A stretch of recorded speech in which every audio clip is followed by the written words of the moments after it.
A long time ago, before airplanes, before cars, and even before trains, people traveled across the world in a very different way.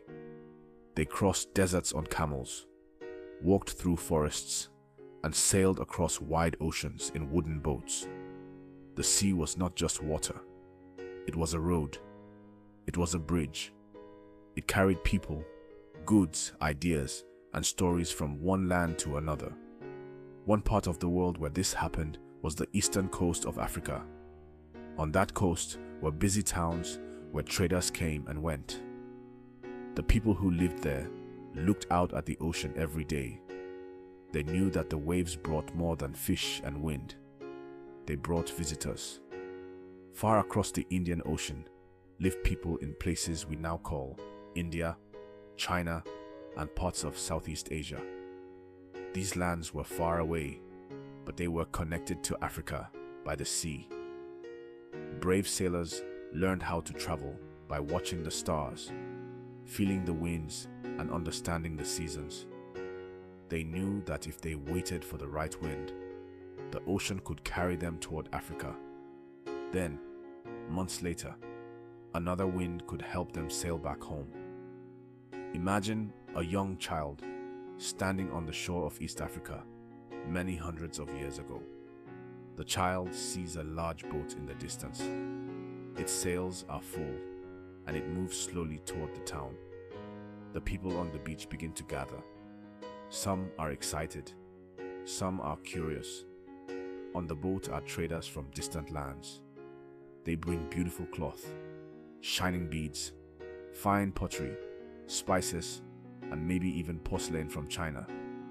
In return, they hope to trade for ivory, gold, wood, and other treasures from Africa. As the visitors step onto the shore, they hear new languages and see new clothing. The children stare at each other with wide eyes. They may not understand each other's words, but they smile. And sometimes a smile is the beginning of friendship. Over time, these visits became more common. The eastern coast of Africa became part of a great trading world. African towns such as Kilwa, Mombasa, and others grew busy and rich because ships kept arriving from across the sea. People did not only exchange goods, they also exchanged knowledge. They shared new foods, new ways of building, new tools, and new ideas about the world. There is also a famous story about a Chinese admiral named Zheng. He lived in the early 1400s and commanded a huge fleet of ships. These were not small boats. They were mighty ships that crossed great distances. Historical records tell us that his fleet reached the East African coast. Imagine how amazing that must have been. Giant ships arriving from very far away, carrying sailors, gifts, and wonders from another part of the world. But the story of Asian contact with Africa does not stop there. There is a very special island near Africa called Madagascar. The people of Madagascar have a fascinating history. Long ago, some of their ancestors came not only from Africa, but also from Southeast Asia.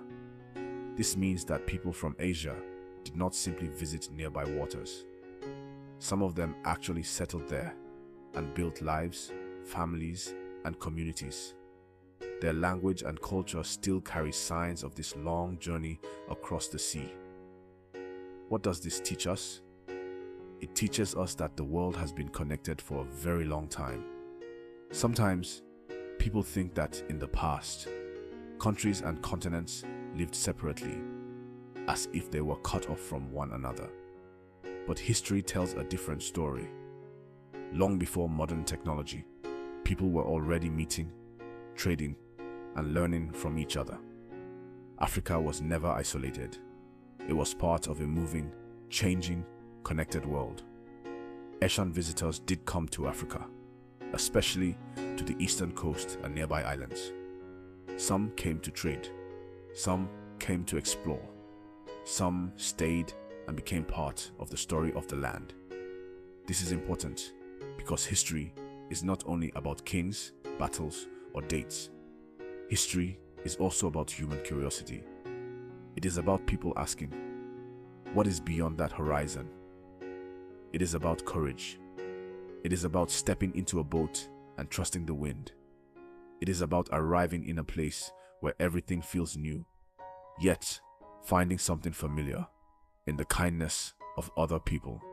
So when we think about the past, we should imagine the ocean not as something that separated people, but as something that connected them. The sea carried merchants, sailors, dreamers, and adventurers. It carried silk, spices, beads, and stories. It carried one world to another. And somewhere on an African shore, a child may have watched a ship arrive and realized that the world was much bigger than anyone had imagined. Yet, at the same time, that child may also have discovered something beautiful. Even when people come from different lands, wear different clothes, and speak different languages, they can still meet, trade, learn, and share. That is one of the greatest lessons of history. The world has always been more connected than it seems,